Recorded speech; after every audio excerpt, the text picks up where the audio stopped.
Copper is the lifeblood of the modern world. Without it, your smartphone wouldn't turn on, electric vehicles wouldn't run, and global power grids would collapse.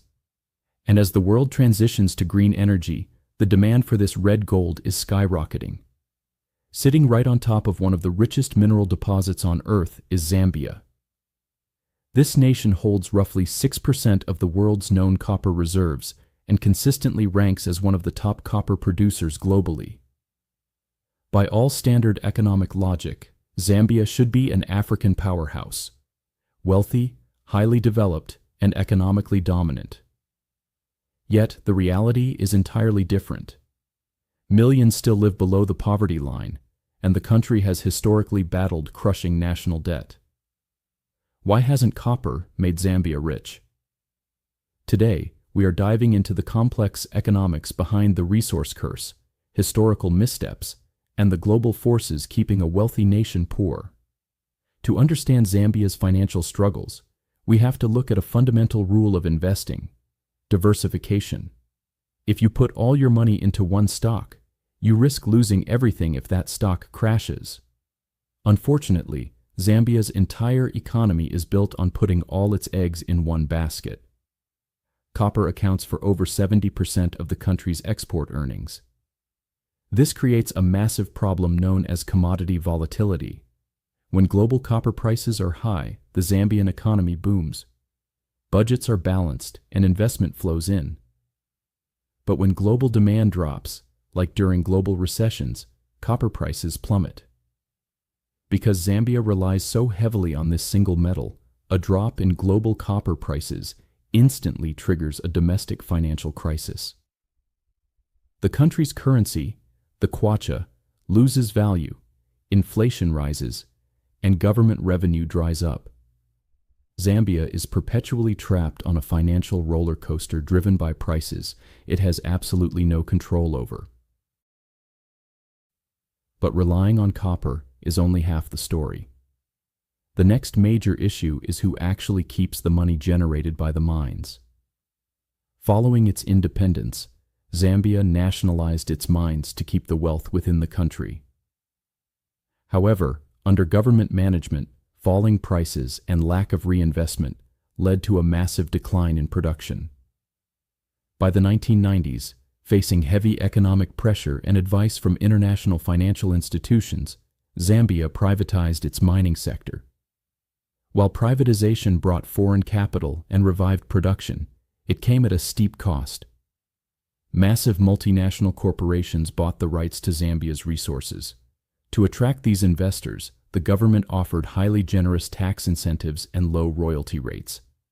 As a result, during global copper booms, a staggering amount of the profits didn't stay in Zambia to build schools, roads, or hospitals.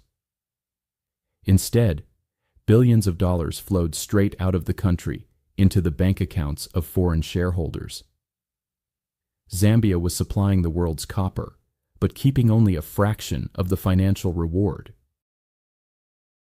If you're enjoying this deep dive into macroeconomics and want to see more content unpacking the business and financial stories of the continent, please take a quick second to like this video. It tells the YouTube algorithm that this content is valuable, which helps our small channel grow. And if you know someone who loves finance and African macroeconomics, hit that share button to send it their way. Let's get back to the story. Another invisible tax on Zambia's wealth is geography and infrastructure. Zambia is completely landlocked. To get massive, heavy loads of copper to international buyers, it has to be transported across thousands of kilometers of roads and railways through neighboring countries to reach ocean ports. This makes logistics incredibly expensive, eating further into the profit margins that could otherwise stimulate the local economy. Furthermore, Zambia primarily exports raw, unrefined copper. In economics, the real money isn't made by extracting the raw material. It's made by processing it into finished goods, like wires, microchips, and batteries. Because Zambia lacks the massive industrial manufacturing infrastructure required to add value domestically, it exports the raw material cheaply, only to import the expensive finished technology later.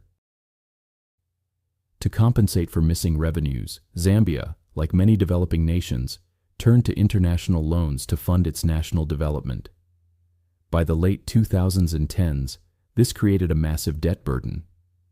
In 2020, Zambia became the first African nation to default on its sovereign debt during the pandemic era. When a massive portion of a country's budget has to go towards simply paying off the interest on international loans, there is very little left over to invest in diversifying the economy away from copper. But the story doesn't end in poverty.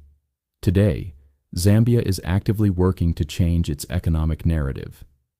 The government has been renegotiating its debt to unlock financial breathing room. More importantly, there is a renewed focus on leveraging the green energy transition, ensuring that new deals for copper and cobalt benefit local citizens through better taxation, domestic processing, and investments into agriculture and technology. Zambia's copper paradox is a powerful lesson in global economics. It proves that possessing immense natural wealth isn't enough. True economic prosperity comes from managing that wealth, diversifying the economy, and retaining the value generated within your borders. Thank you so much for watching today's video and supporting the channel early on in our journey. Your views, likes, and comments mean the world to us as we continue to grow. What topic should we break down next? Let us know your thoughts in the comments below, and we will see you in the next video.